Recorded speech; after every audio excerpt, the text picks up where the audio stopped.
بسم اللہ الرحمن الرحیم۔ اس وقت میں سر موجود ہیں قائد حزب اختلاف سینٹ شبلی فراز صاحب۔ سر بہت بہت شکریہ اپنا قیمتی وقت دینے کا۔ سر یہ بتائیں کہ عمران خان صاحب سے بجٹ کے حوالے سے مشاورت نہیں کرنے دی گئی اور کل آپ لوگ ملنے بھی جا رہے ہیں، لگتا ہے کہ کل ملاقات وغیرہ ہو جائے گی گنڈا پور صاحب کی یا آپ کی جو خان صاحب نے 5 نام دیے؟ دیکھیں، یہ تو اگر ہمارا جو ایک قانونی حق ہے، یہ کوئی ایسی بات نہیں ہے کہ کوئی یہ غیر مناسب مطالبہ ہے جس میں کہ آپ جو سیاسی قائد ہیں ہمارے، وہ ان کے ساتھ ملاقات نہ کرنی دی جائے۔ جیل کے مینول کے مطابق بھی ہے، عدالتوں کے احکامات کے بارے میں نے بھی اس میں بارے میں فیصلے دیے ہوئے ہیں۔ تو اگر کوئی قانون کو نہیں مانتا، عدالت کو نہیں مانتا، تو پھر ایسی صورت میں ہم کیا کر سکتے ہیں؟ ہم یہی کر سکتے ہیں کہ ہم اپنا احتجاج کریں اور پھر ہم اپنی احتجاج کو ایک شکل دیں۔ وہ تو پلان شروع ہو رہا تھا، لیکن خان صاحب چونکہ ان کو ملک کی فکر زیادہ ہوتی ہے، ان کو یہ فکر نہیں ہے کہ میں جیل میں 2 سال سے پڑا ہوا ہوں، ان گرمی میں، سردی میں، سخت حالات میں، پانی نہیں ہے، کبھی بجلی نہیں ہے، کبھی کپڑے نہیں دے رہے، یہ کبھی کتابیں نہیں دے رہے۔ اس قسم کے ماحول میں اگر وہ بیٹھا ہوا ہے، وہ ایک شخص، وہ اس لیے بیٹھا ہوا ہے کہ وہ چاہتا ہے کہ اس کے ملک کے حالات بدلیں۔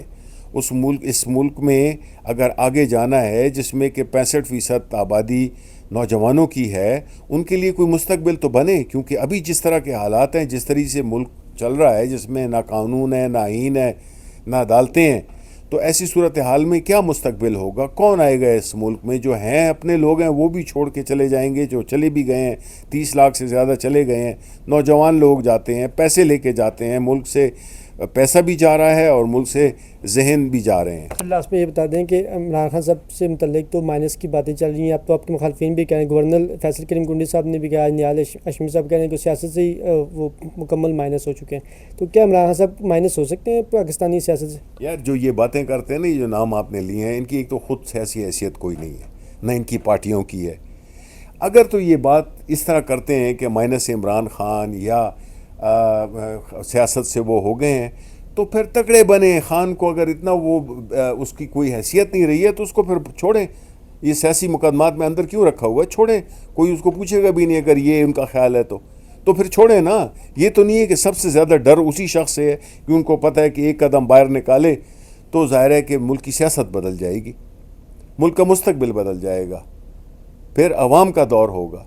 تو یہ ان کی باتوں میں کوئی وہ نہیں ہے، کوئی نہ کوئی منطق ہے، نہ ان کی باتوں میں کوئی سیاست ہے کہ ایک طرف کہہ رہے ہیں کہ جی وہ منفی ہو چکے ہیں اور وہ یہ ہو گئے ہیں۔ عمران خان منفی ہو گیا، یہ کوئی سوچ سکتا ہے اس ملک میں ان حالات میں؟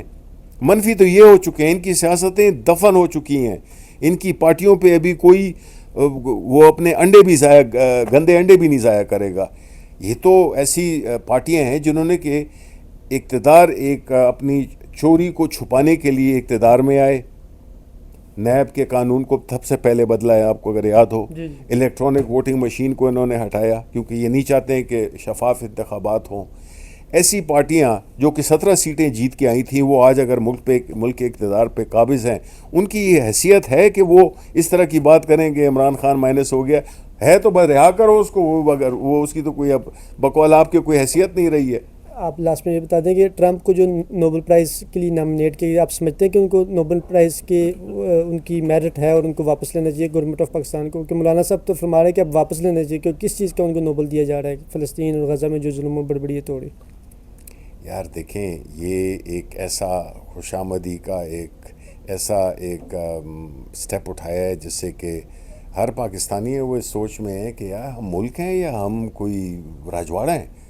یعنی کہ آپ ایسی چیزیں کر رہے ہیں جس کے عام جیسے آدموں کو، لوگوں کو، ہمیں پتہ تھا، ہم اس سے پہلے کہہ رہے تھے کہ اگر کل امریکہ نے ایران پہ حملہ کر دیا ہے تو پھر ہم کہاں کھڑے ہوں گے۔